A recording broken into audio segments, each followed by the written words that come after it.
Hi guys, welcome to the Wishup podcast where we talk about startups, small businesses, entrepreneurship, and remote work. Before we get started with the episode, let me quickly tell you about Wishup. Wishup provides a remote workforce that can help you with your business, whether you're an entrepreneur, influencer, startup, or an established organization. Wishup provides only the top 1% remote workforce, such as virtual assistants, software testers, and bookkeeping assistants, who are all pre vetted and trained in house. To know more about our service, you can click the link in the description below.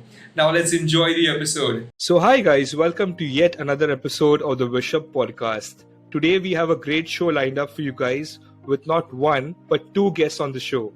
We have our very own co founder of Wishup, Mr. Nilesh Rangwani, and sales process and revenue management thought leader, speaker, and the host of the Revenue Maze podcast, Valerie Cobb.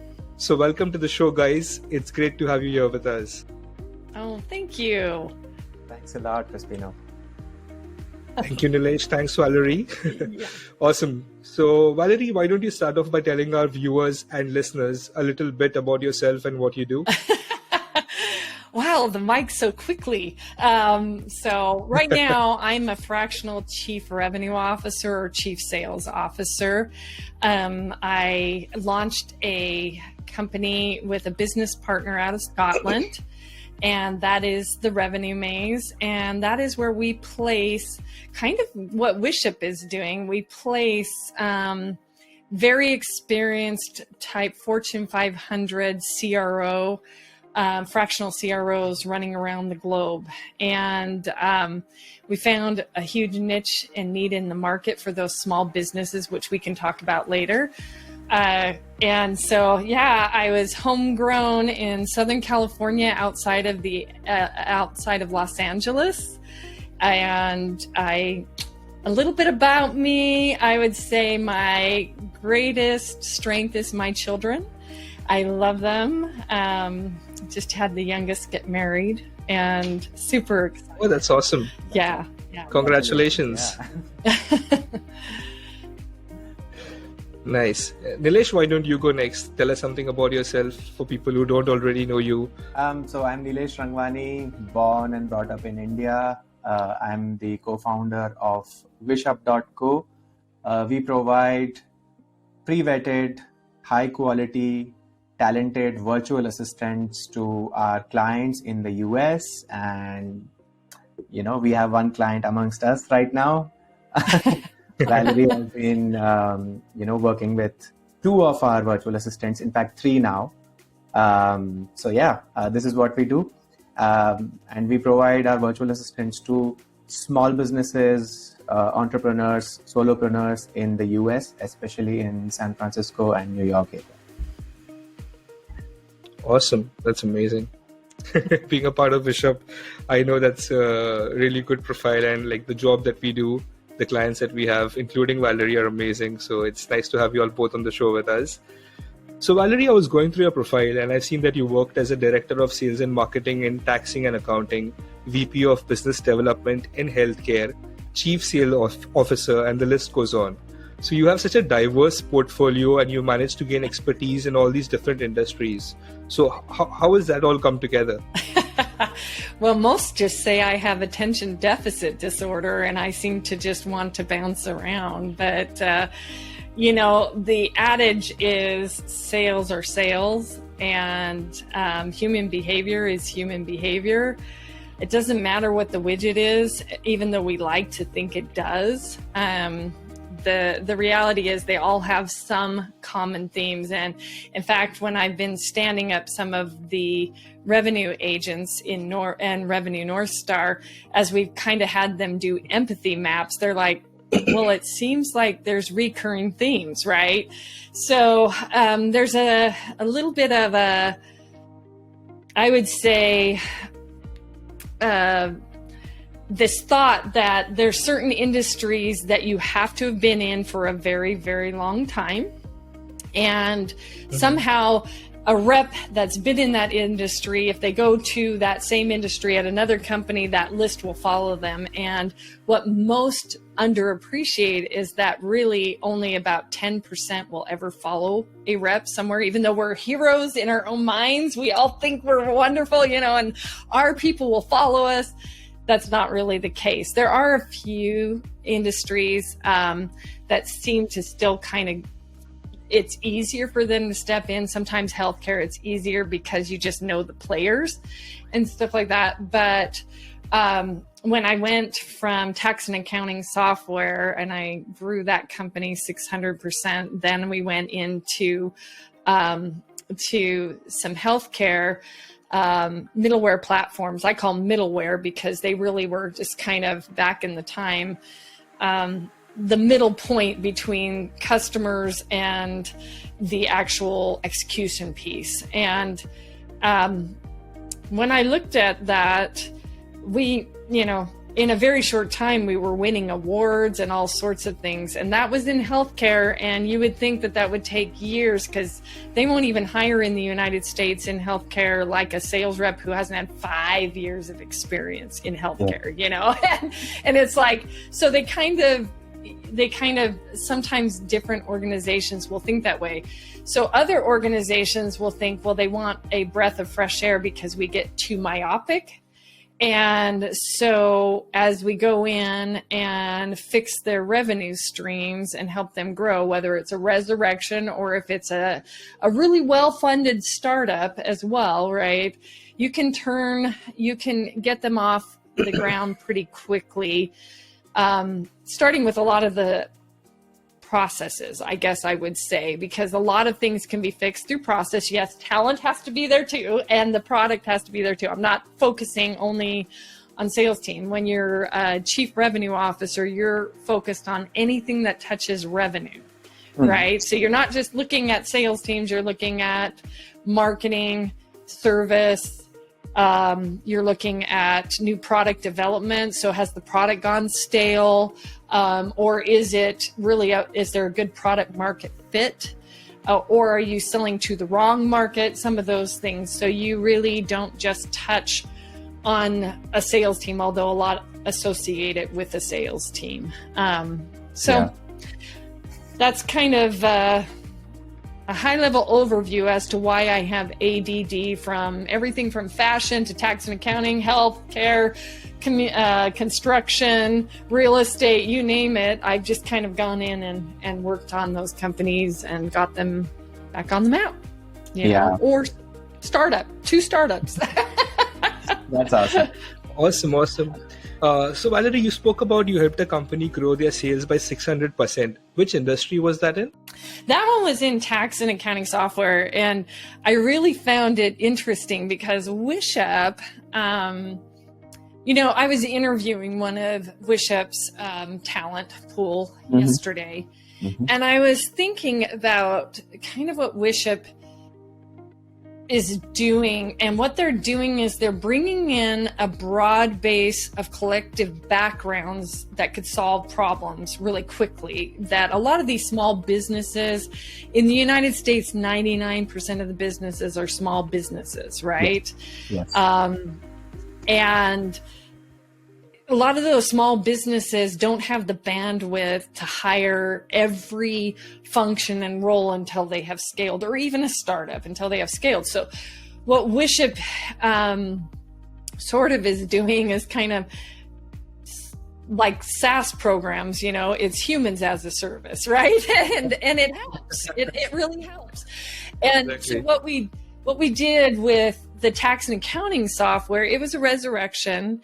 But back in that day, SaaS wasn't really even a thing. It was one of those, really, it became that pricing model. It's kind of like when we say account-based marketing, all the marketers going, wow, we did, well, Challenger, if you've ever studied Challenger methodology, Matt Dixon, those guys, in the recession of 2008, they were studying sales teams that were excelling, and really all they were excelling at was account-based marketing, but they were account-based selling. It was kind of, they knew how to put all, and they would follow up and follow up and follow up. So we have a lot of terminology that kind of came out of that.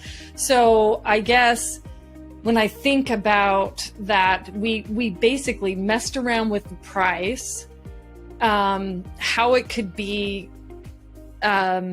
given to the target audience in a way that was digestible, that they didn't feel like they were getting these upfront fees. You know, back in the day, not just tax, but computers, you know, before internet hit, and yes, I am that old, right?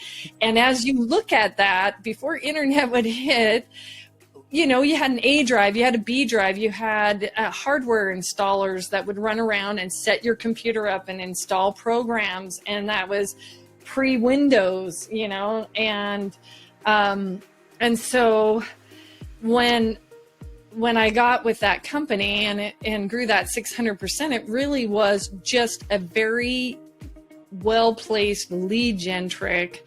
And then also getting into the industry enough that you caught wind of a takeover and you leveraged that takeover. I wish I was that brilliant to say, wow, we just, you know, started selling better and we just started doing all, you know, you use what you use, right? To get a company back on the map that hadn't been on the map for a little while. So, yeah, I have a lot of questions popping up right now, especially, you know, when you said that sales was not just about sales, it's sales and marketing and pricing and, you know, if the product is going stale. So I have a lot of questions popping up on that front. But before jumping into that, I would probably ask you probably an older question, which is, let's say, you know, when did you know that sales is for you? And when did you know that you should probably get into the business of, you know, giving sales as a service or fractional sales, or let's say sales coaching, right? So when did you know? My favorite part has always been about helping people. If you're asking that question, you know, when you have children, you're a salesman. The first time you drag them kicking and screaming out of the street and them saying, no, this is what I want to do, and you protecting them. And if you're a good human and you're selling, you are always able to want to help people. So I think that there's a few things. There's a book by Catherine Brown that is, and it's very easy. And she's one of my friends, and it's entitled How Good Humans Sell. Mm-hmm. And then the other is by Daniel Pink, which is To Sell is Human, which is kind of a flip-flop of the two. So it goes into everybody are salespeople, you know. And to go back to your original question, I was in college. I wanted to be this big, bad retail buyer in fashion. That's what I was out to do. It was so exciting to me. You had to have all of the economics and retailing courses and all of those things. And so I went to work for Nordstrom in the United States. Nordstrom was the model to follow for retail, period. Mm-hmm. But they still did commission-based department store selling, which is a long time ago. That's what you know, way back hundreds of years, you know, that's what you did. If you sold, you got a piece of the pie. But everybody had to start, whether it was the general manager of that store or whether it was a buyer, you all had to start as salespeople, mm-hmm. because they wanted you to understand the customer. Okay. And so my goal wasn't to be a salesman, but I was top sales. I was always top sales, but it wasn't because of looking at sales from a lens of, I want to be top sales and I'm doing every step of the equation properly. It was more based out of being genuine and really telling somebody when something didn't look good on them, mm-hmm. When they didn't, you know, really helping them out. And I was laughing because after I had my first daughter, I had some of those people that I sold to come in and bring in hand knitted blankets and for my daughter, and they were just inbound, coming into a store, buying from you, but you got into their lives. What purpose is this? The guy walks in and he's completely just was working on his car and was out on his farm or whatever, and he looked like dirt, kind of thing, and you approaching and talking to them as a human being, and then you find out later he's getting his wife a gift and he's married, right? and he walks through the door and you're just kind of going, because it's genuinely a human. So when I go into things, I look at it as I am creating jobs. If I can make revenue work, right? I'm creating other jobs, but I am also solving needs in the entire global community to help them either increase capacity, decrease outgo, whatever it is that we're doing in the formula of what we're selling. And that goes right back to schooling your children. Yeah. Yeah. Just that love and that respect for everybody around you. Yeah, in fact, something that you just said, I usually tell it to my sales, representatives and sales managers that you are not selling, you are not creating revenue, you are creating jobs, right? Yeah. This is especially true for our business model, right? So hearing it from you was really fantastic. I love that, Neelish. That is so amazing. Now, you said, selling is human, let's say, right? So, me and Crispino were discussing before this podcast that, we should definitely ask you that are salespeople born, or can anyone be trained to become a salesperson? Let's say a top salesperson. Are they born? Is it just a trade? The skills, yeah. So I am always of the opinion that people are born to change. Mm-hmm. We evolve into what our best selves will be. We do not have things. Sometimes outer influences can cause that, but I don't believe that we are placed on this earth simply we are what we are. If that was the case, then we would all accept that mass murderers are okay, right? So I know you guys are going to go, well, that's really weird, right? That's an extreme. That is an extreme, right?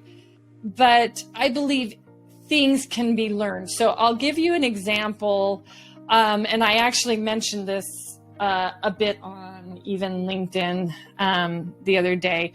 So everybody has an opportunity to change if they take the chance and do the effort for the change. So I had a vocal student. You guys probably didn't know this, but I sang opera for like 18 years and I coached it for 10. And as I was coaching a high school student in the United States, that's that kind of 14 to 18-year-old range, right? So that high school student came to me and she wanted to learn to sing. And she was the closest to what I would call tone deaf. And I don't believe there are very many truly tone deaf people out there. Now, if that doesn't translate to the globe, that just means you can't sing because you can't hear the pitch. You're all like, you can't match it. So we all end up, in my mind, we all end up somewhat sounding like our parents. Somehow we with our ear, we listen and we internalize that because we can't see our vocal cords, and somehow we create these sounds and we sound like our parents. Whether we like it or not, we get older and go, crud, I sound like my mom or my dad, right? Sometimes that's the case. And so she came in and she could not match a pitch. I want to sing. And I almost turned her away, and she said, I promise I will do the work necessary to make that happen. And I said, this is going to be painful. It's going to be painful for you. And she was like, I want it so bad. Every week she would come in and I would say, just take one note a week on your keyboard, hit it over and over again, and listen and just say ooh to that pitch until you cannot hear the difference between the two. Okay. Right? So she would hit that over and over again, one pitch. Can you imagine? Never singing a song, she would hit it over and over again. And then she did. Yeah. And she'd come in that week and she could match middle C. Then she could match a D. Then she could actually go from one note to the next note and she could match them. And as we retrained her over 6 months to hear again, she was able to go out and win solo and ensemble, which was the top award at the high schools in the area. So I say that because, yes, we maybe I'm not going to become the star basketball player, right? But when we talk about sales and is it born or not born, and we say to sell is human, when we teach children, when we sell up to our superior or sell down to our reports, whether we are navigating, working through home plans or whatever we're doing in our life, and we're talking to other humans, we can learn to do that at a level that is solving a need and a problem. And by definition, selling is solving a need and a problem, at least my definition. If I made that up on the spot, that's great. Anybody who is not solving a need and a problem should not be in sales. So if you're just there to get a paycheck, which is also nice. Yes, everybody's motivated by the paycheck, right? And those hunters are definitely motivated by the paycheck. We get that. But eventually they lose steam if they're not also motivated by the passion that actually they are selling, right? Yeah. Solving that need and that want. And if you cannot find that passion, then you will wash out. Yeah. So does it have to do anything with introversion or extroversion, or it doesn't matter? Again, it's interesting. I'm an EMTJ and Myers-Briggs, and apparently we are sometimes not loved and sometimes we're loved. But anyways, on the Myers-Briggs scale, right? But if you look at Gallup, and Gallup is well known, and I can't remember what the book's name is. It's really about tapping into that passion of what you're good at and your skill set. So whether you're doing Strength Finder, whether you're doing DISC, whether you're doing all these different tests or whatever, leveraging who you are really is what comes across very authentic and genuine when you're trying to help people with a need or a want. So if you're an introvert, basically an introvert just gets kind of, I'm so exhausted by acting like an extrovert, right? I mean, if you think about that, I'm so exhausted for doing that. And when I'd get off the stage for like opera, I'd be exhausted from doing that. But does that mean I'm introverted or extroverted? So then we kind of go back to sales and say, okay, I am typically known as an extrovert, but inside sometimes I feel like the nerves, right? And a lot of times too, it depends on what sales role you're stepping into. An SDR who has to constantly call over and over again and get told no and no and no and no, they have to be able to take that, right? And so if you're okay talking with intimate groups of people as an introvert, then you're okay as a salesman, right? And in fact, usually you respect other people's time a lot better with it. But again, that's the world according to Valerie and all those there's probably an introvert out there that's going, no, I couldn't do sales. So sales, as far as the profession itself goes, it's not for everybody. We know that 1 in 8 people should be in sales. That's just a statistic. Okay. And we know that top 4 from Gallup, the top 4% of sales sells the GDP basically in the United States. Okay. So it does take honing your skills. Yeah. Right. Yeah. There's also, I love to pull out people. There's Michelle Tillis Lederman, who wrote The Connector's Advantage, and she says by virtue she's an introvert, but if you see her on a TED Talk, she doesn't look like she's an introvert. Yeah. So, anyways, I'm sure there's some psychiatrists out there and psychologists out that are going to tell me, no, you're wrong. But in my day, I've seen some very well introverted people do a great job. Job. Okay. A related question to that. Sorry, Crispino, I'm asking these questions. No, go for it.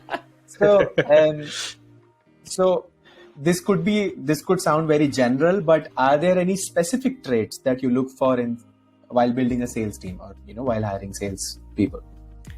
Grit. Yes. I look for grit. And people will say, oh my goodness, that's not really, yes, it is a trait, Yeah. If you're being told no, a lot of times people, they, like even on LinkedIn, if you put down that you're an account executive or a salesperson, nobody will connect with them, right? I mean, it's pretty difficult, but those that seem to have that grit and tenacity to kind of pivot and change and be okay with it. And I say be okay with it. If you go home and you wear your emotions on your sleeve every night, sales will eat you alive because people aren't always nice. Yeah. They just aren't. Yeah. And you've got to learn to take the good and the bad. Some people aren't going to like you. Okay. Yeah. That's very interesting because in one of these surveys, we also learned that grit is also the most important trait of an entrepreneur, of a successful entrepreneur. And it's so interesting that, at Wishup, we have seen this, that most of our successful salespeople have been ex-entrepreneurs. They are, because they are very similar traits, right? I have owned 3 startups. Yeah. And you have to be told no over and over again. I think is it Robert Kiyosaki? I'm trying to remember who wrote Rich Dad, Poor Dad, and he tells the author to go it's Robert. to go take a sales course. And the author went, no.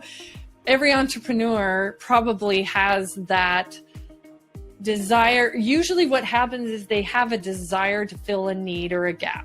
Mm-hmm. Right? There's something wrong and I think I can fill this, but then they also have the grit to go through the ups and downs of that product. Now, not all entrepreneurs make it. We know that. In fact, hardly any do make it, and most of them, 84% of them are going to fail due to cash flow issues, So the other thing when you say grit and their similarities is they've got to be able to, a lot of those salesmen, that especially commission-based salesmen, they've got to weather the storm of paychecks coming in and paychecks not going out, and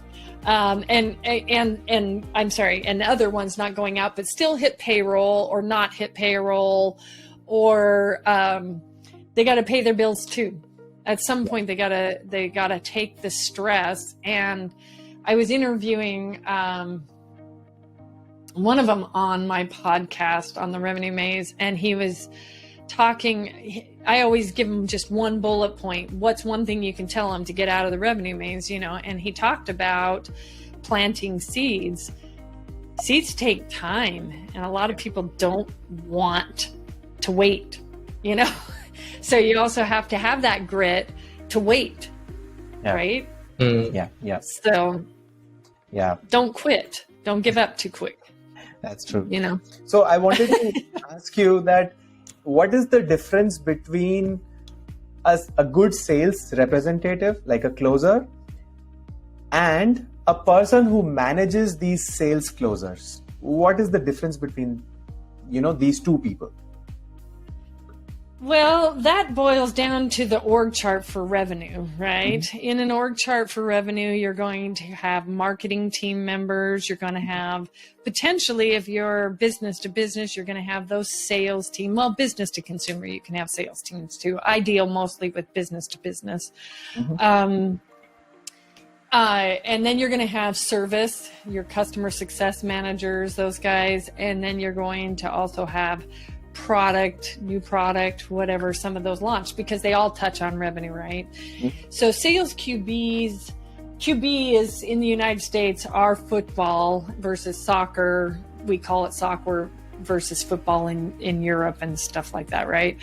Our football, we always have a quarterback QB.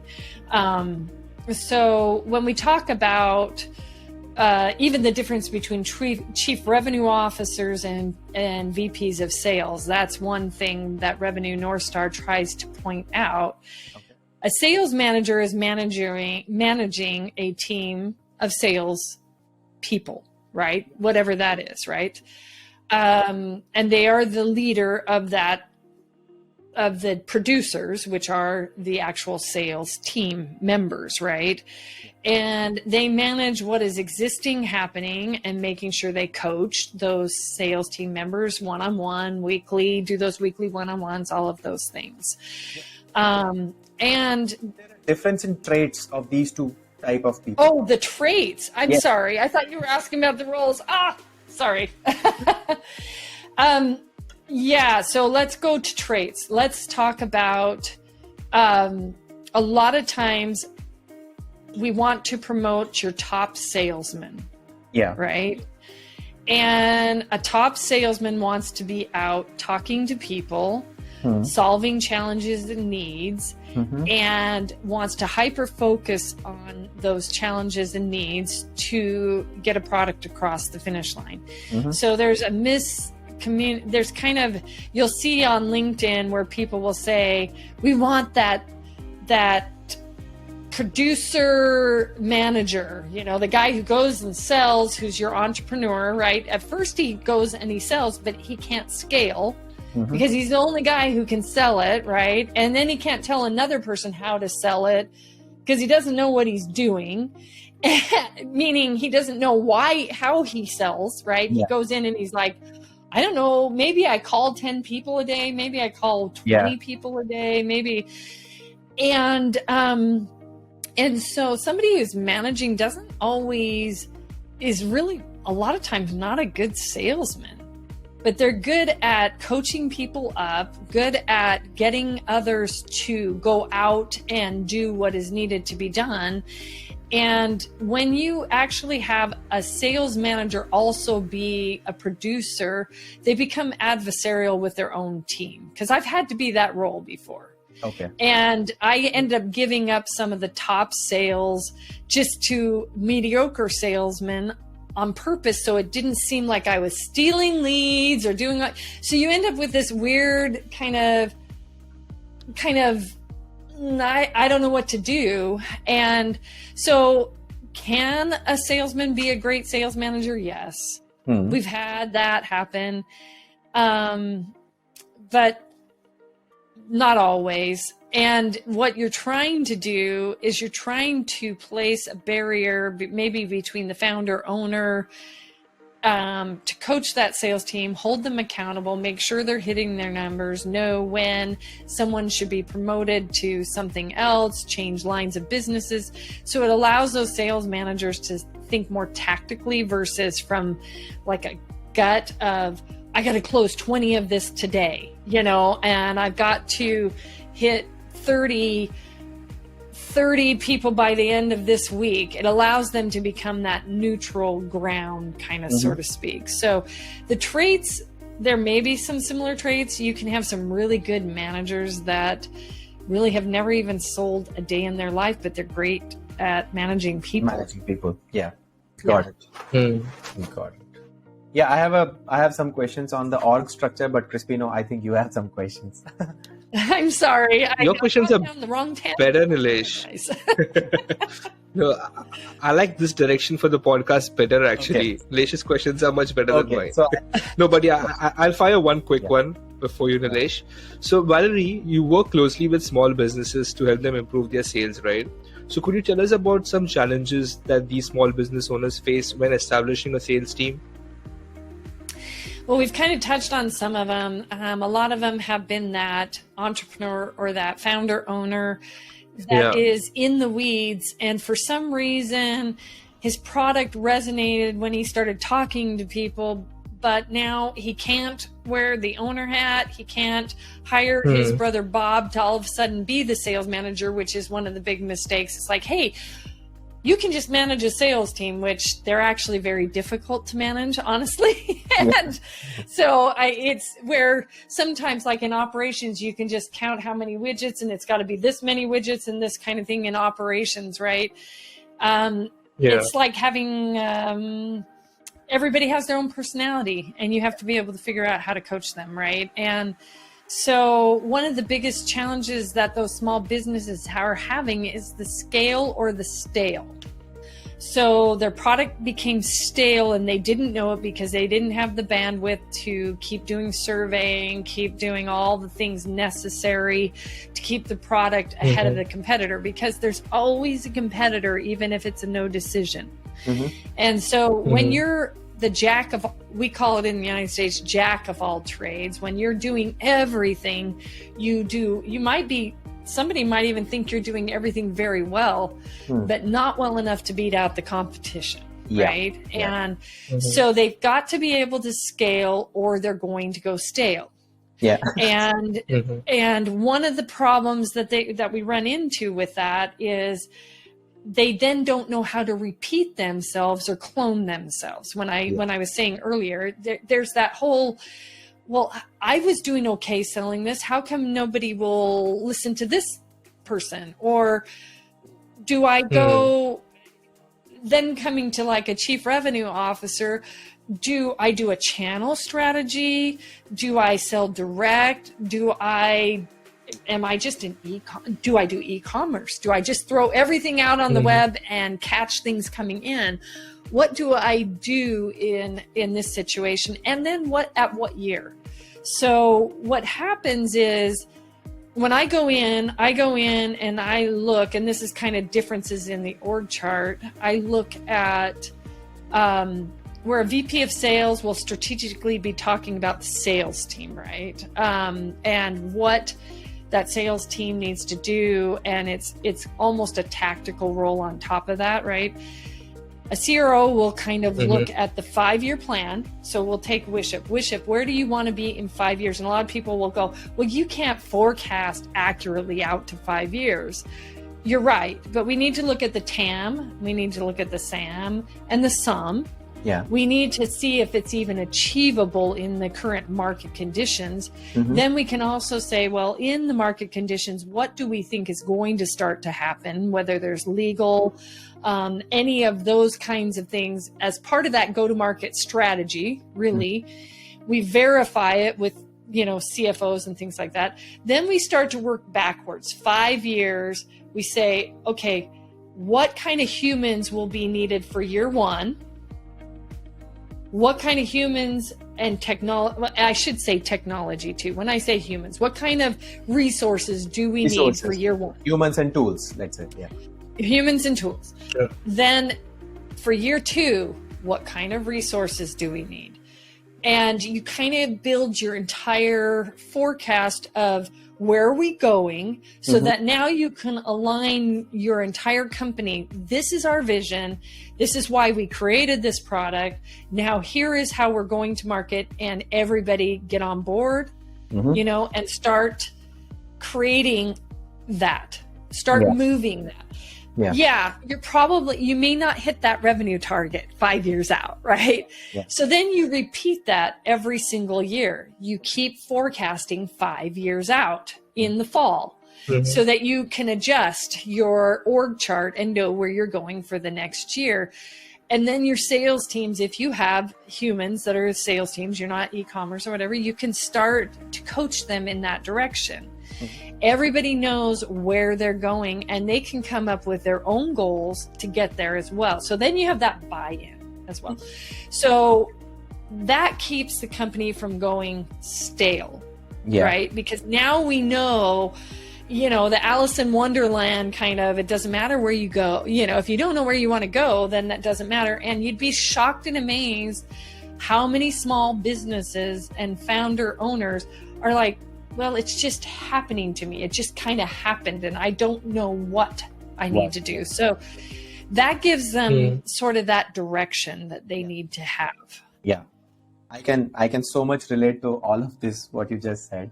Because, because some of these things I am going through, right now and have gone through in last 3-4 years. So one of these things which you mentioned a couple of times, which is the org chart, right?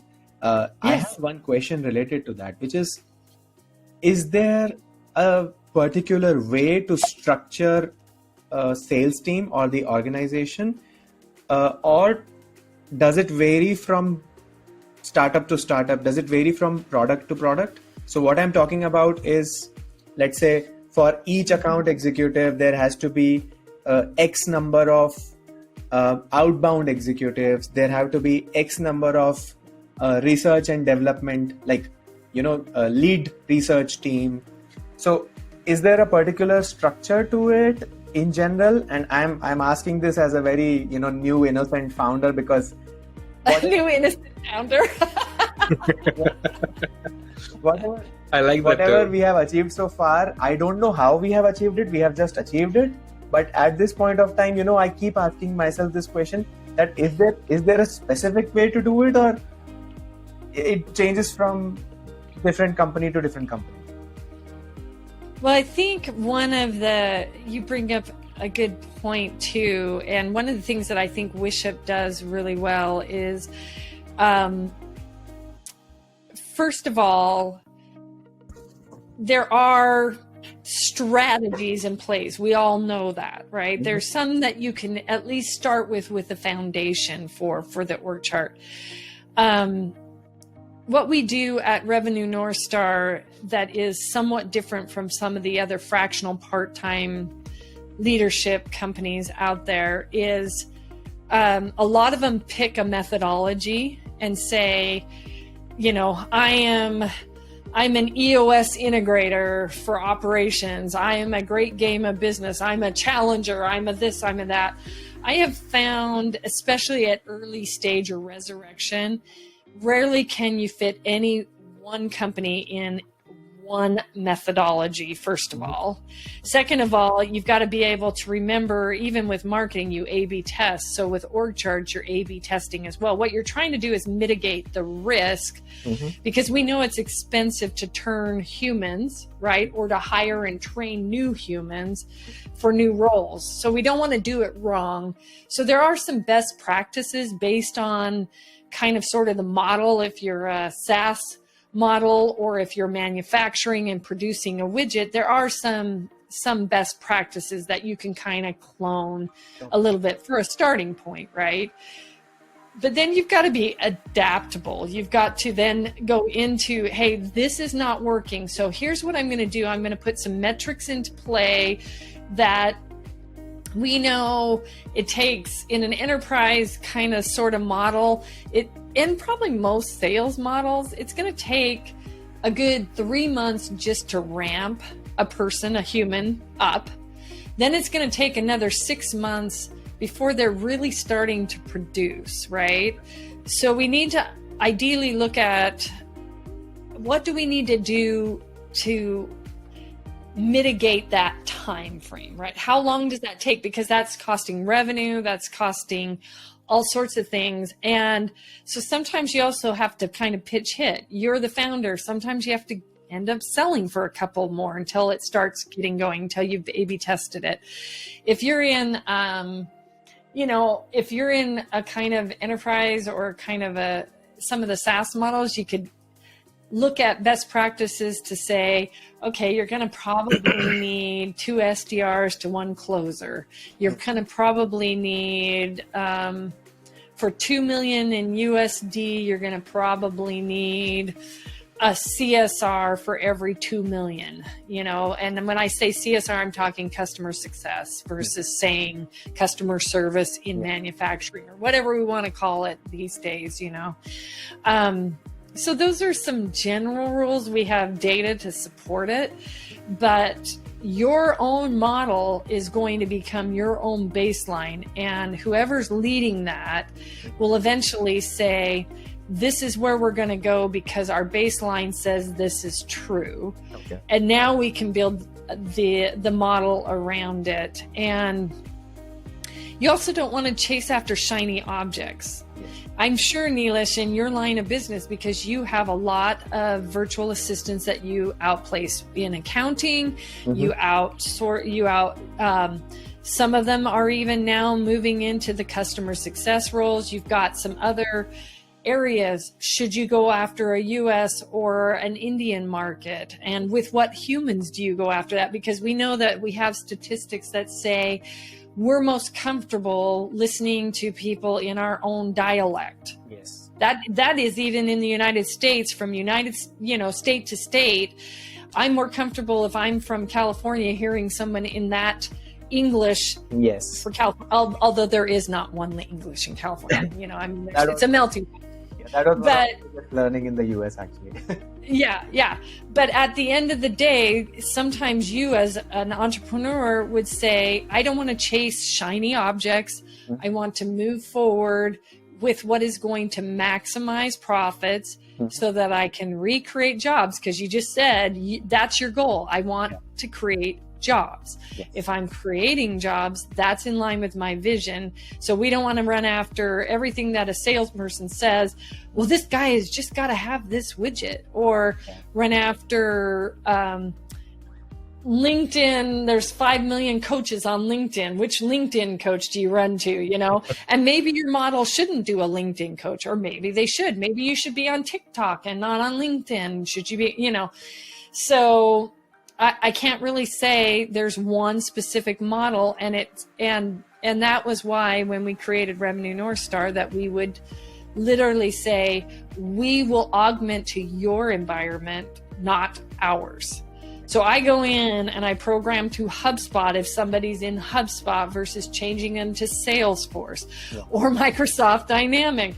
I have to say it sucks, but it really does happen, right? And so, yeah, no, makes sense. This was one of the good answers, actually, because now I learned a lot, actually, because there's always this conundrum, conflict, like, how do you do it? Do you copy others or do you build your own? But now I understand, how to do it. Yeah, because I gave you a non-answer. That's how you understood. It depends. So, there's this discussion that, I have with my co-founder, which is about a marketing-driven company versus a sales-driven company, right? I don't know if it makes sense to you, but I'll try to explain it to you. Basically, a company that doesn't need sales and people can just check out from the website is a marketing-driven company, is what we call it, right?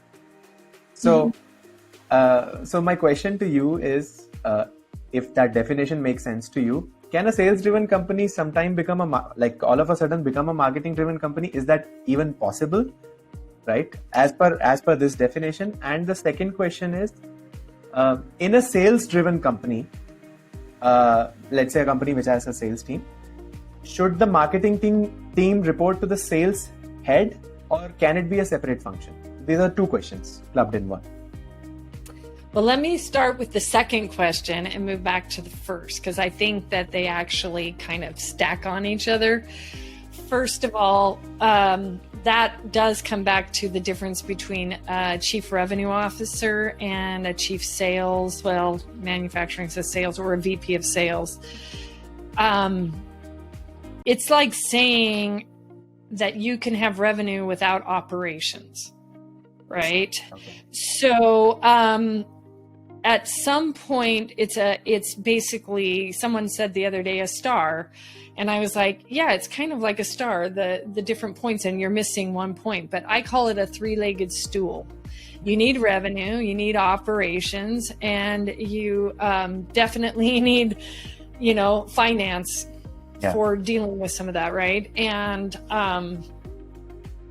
so if in small business realm, it is very difficult to not have all of them playing nice in the sandbox, one leading the other. So I think that kind of led to the rise of the chief revenue officer role, because they are not just sales team. They are not just service. They are not just product. They are not just marketing. Okay. Right? Account-based marketing requires account-based selling. Right. I mean, and vice versa. And we talked about that a little bit at the very beginning of the show, where the good sellers were account-based selling. They recognized that they were going to have many touch points. They were going to have to come up with an account plan versus a human plan, right? I'm not selling in B2B. Now I'm talking B2B. I'm not selling to a human. I'm selling to businesses. Wishup is selling to businesses. Yes. So when you're selling to a business, how do you sell to a business with no marketing? How do you sell to a business without PR? How do you sell to a business without product? How do you sell to a business without operations?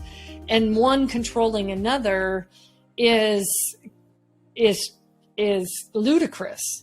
Right? They need to play together. They need to work together in creating an outcome. Now, whether you have a sales team or you're marketing led, there are some startups that start marketing led. And if you're going to be e-commerce the whole way and you're going to be in the commodity zone, and I call it the commodity zone because eventually you will be competing on price because there'll be others that enter the market. If it's not super complex, now, let me qualify. AI is getting better, right? So maybe we'll get X-file-ish and eventually we will have no humans needing to do any kind of sales. But, we thought that actually sales, the death of the salesman was happening clear back in 2008. Computers came on board. We had iPhones. We could do all this amazing stuff. And now we have the digital deluge, and that's what I call it when anybody's doing that. And we have the issue with credibility.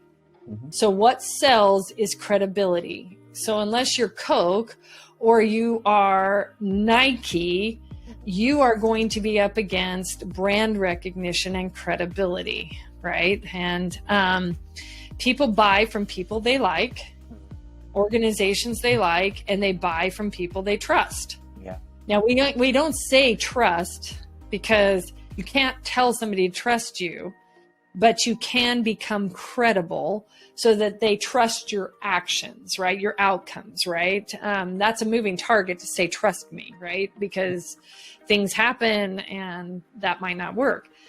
So anytime you need credibility and convincing of credibility, it's very hard to sift through the noise of digital to get there.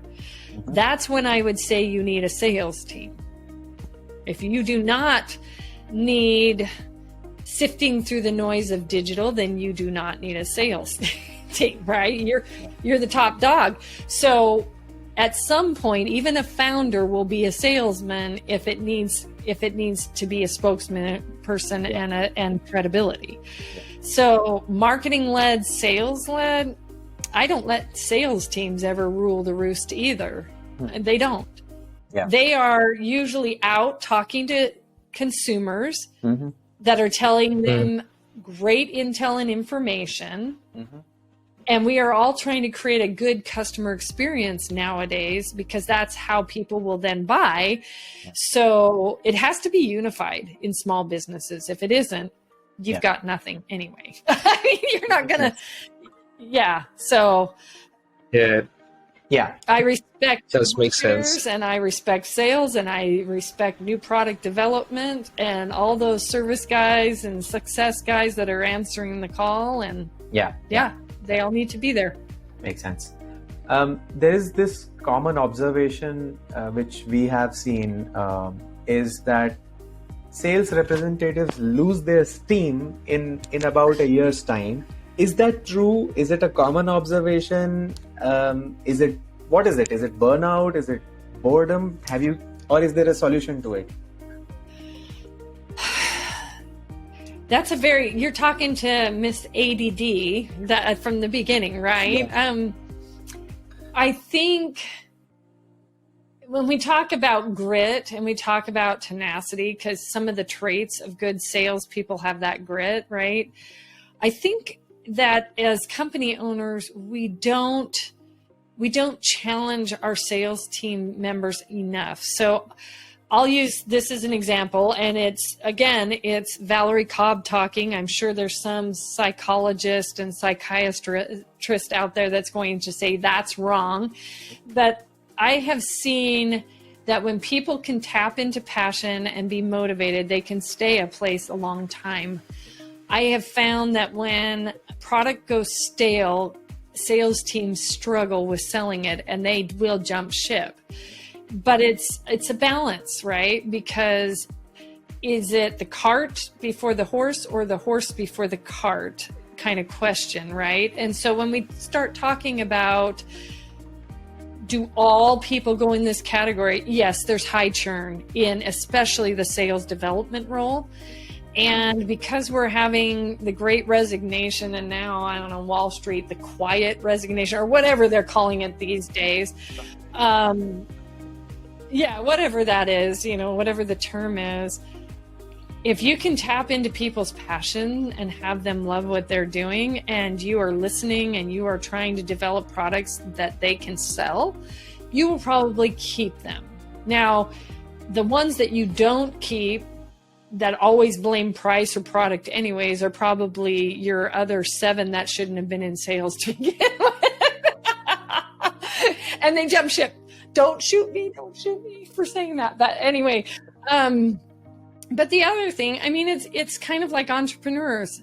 A lot of times they keep starting companies because they are driven by a passion for something that happens, right? So as a sales manager, at some points, because there are times when we're managing sales team, give them a chance to be heard, be alive, listen to them. They're people, they're humans, getting knocking on doors and trying to grow your company, and try to encourage. And I give that advice to myself, because sometimes I get very numbers driven and I get very focused, and it's like, okay, you didn't hear. Oh, wait, you're a human. Let me talk to you nicely today, because I am a human too, and I want to be talked to nicely, right? And churn is there for me. You're always planning for churn as a company, just because people have children, they move, their personalities. I wouldn't say personalities change over time, but their goals change over time, depending on if they have children. I've seen that. My daughters, my oldest is 30, and she was telling me, actually she'll be 31, and she was like, if you talk to her today and talk to her when she was 16, I was her worst mortal enemy when she was 16. And she just left for the weekend and visiting, and she's like, you're my best friend. And I'm like, so our goals change, our things around us change too. So, and then sometimes they churn because companies go out of business. I said 84% of them fail due to cash flow. Cash flows, yeah, that is true. So one is, how do you like working with our virtual assistant? and how can sales team use virtual assistants or virtual generalists to enhance their output? So this is really an interesting topic. I was actually having that conversation with my husband last night, that when you're starting up a business, you need collective, what you need is a knowledge dump extremely quick, Yes. right? And so people who have been in a role for a long time, you may not need the equivalent full-time role yet because you don't have enough you don't have enough revenue coming in. You're not there yet. It's a way to help you scale. And so I have used Wishup to hire a my executive assistant. I have used her to bounce ideas off of. Because it's a small company. Revenue Northstar is never going to be a massive Coca-Cola, right? We're in our lane. And so I bounce ideas. She manages my calendar because when I'm fractional, I have like 8 or 9 calendars because I also work as an employee, a 1099 for multiple companies, just like your EAs do, right? So, she told me to step away from my calendar. So I actually go into LinkedIn, and if somebody says, can I have your calendar or whatever, I'm like, you need to talk to my EA because she has told me I'm going to ruin it if I don't, and I don't want to mess up. So here you go. And also, my EA has helped me rebrand. I've done different logos and different things for rebranding. And I have my own podcast, and she helps me summarize and get blog posts together for putting on the website and different things like that.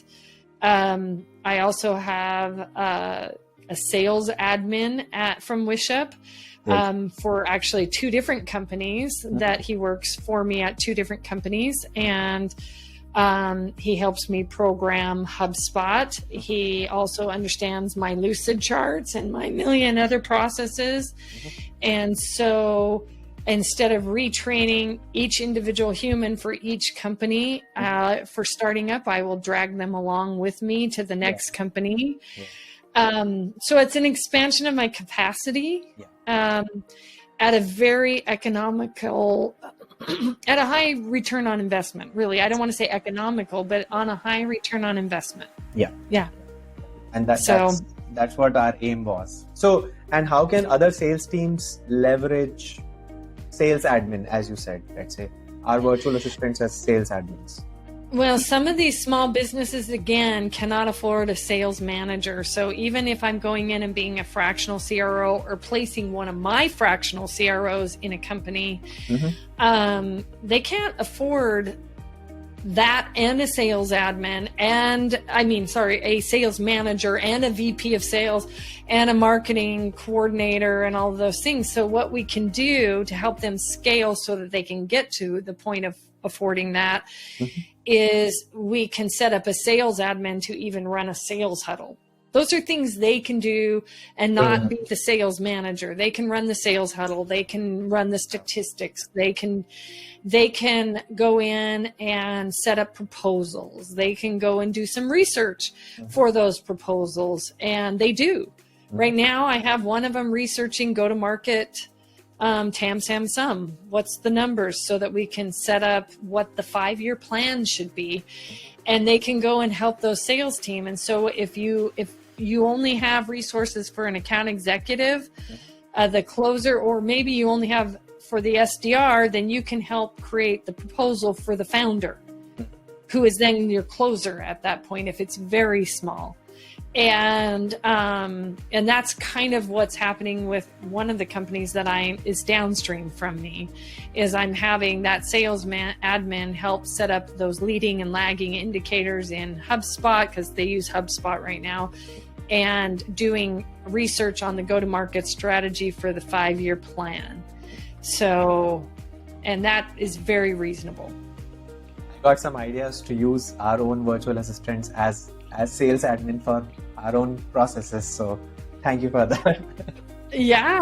No, it's great. And a lot of them have that deep knowledge of it, and they just haven't had some of that opportunity yet. So it's giving them exposure to more opportunity. I can groom eventually with Wishup even, I can groom and say, I really want this person to eventually be an account exec, and Wishup will help me train them to become an account exec. And that takes also off training, which is unique about your model. Usually they just provide an out, and they want their employees to stay in that lane. If you're this, you're this. But you guys provide opportunity for them to continue to scale with these small businesses. Yes. And that's huge, because you don't want to lose that and then just retrain somebody to backfill at the same time. Yeah. So that's true. Yeah, we have so many instances where someone joined in as a virtual assistant and then took over a podcast show or took over into accounting and, just like, so that is true. Yeah. Crispino, I've hijacked your podcast and, asked so many questions. No, that's fine. That's absolutely fine. I think this was a much more interesting session, and I got to learn a lot as well through the session and the questions that you asked. So but I think these were the questions I had. But I mean, if you have any questions. I think Nilesh used it as a personal one-on-one training session as well for himself. We can talk after this. Yeah. This opportunity to interact with you. But this was a very, very helpful session for me actually. Well, good. Awesome. So Valerie, before we let you go, could you tell us a bit about your podcast, The Revenue Maze, what it's about, and where can our viewers and listeners find it as well? Yeah, the Revenue Maze, it's primarily a LinkedIn kind of podcast, and my mission and vision, whichever we want to call it these days, depending on your methodology, is that businesses change lives faster than government can. And because of that, I seek out CEOs, founders, owners of small businesses usually, and ask them to give best practices on how they can help other business founder owners get out of the revenue maze. And revenue maze is a very broad topic. Anything we've already talked about, it touches on so many things. And the entire show is to showcase how they're doing this and how that's affecting the world, the industry, or that they're in, or whatever, right? And and yes, it gives exposure to Revenue Northstar and obviously those things, and educates people somewhat on the fractional world for sure, right? And not everybody needs a fractional. Sometimes they need that full-time equivalent, right? But anyways, for me, I'm just having a blast doing it. I learn amazing things about everybody who ends up on that show. I definitely, if they go on my show, I definitely connect them with others that can help them, because I feel like at least I'm giving back with them spending their time. I at least try to help connect them with anybody on there. And then when we release, I always go in and personally comment. I don't automate it. I personally comment and call people in that could potentially help that person. So, I'm not a TED Talk or anything like that, but I'm doing it one person at a time, and it's getting good exposure. We're really enjoying it, and it's fun. It's amazing. If I don't have teenage kids. I just lied. I have 30-year-old and 26-year-old, and they listened to it for the first time a couple weeks ago, and they're like, "This one's fun." Yeah. I actually would listen to this. I started. That's amazing. Yeah, I'm so boring. In fact, That's amazing. After this podcast, I think all our viewers, there are a lot of viewers from India who are entrepreneurs and who sell SaaS products in the US. And it's a big thing going on right now. And I think it's a big theme for the next decade. So I think all these entrepreneurs will definitely reach out to we hope they reach out to you. I'll include your link in the description as well, and the podcast as well. So if anybody wants to listen to the Revenue Maze and contact Valerie, can just reach out to you directly. Yeah, you definitely can, or you can go to revenuenorthstar.com. Yeah. That's our website and LinkedIn page as well. So both of them. Yeah. So in fact, we had a lot of SaaS customers when we were operating in the India market. So, I think they'll love to hear this and, your podcast. So, yeah. sounds good, you guys. Well, thanks for having me on the show. This was fun.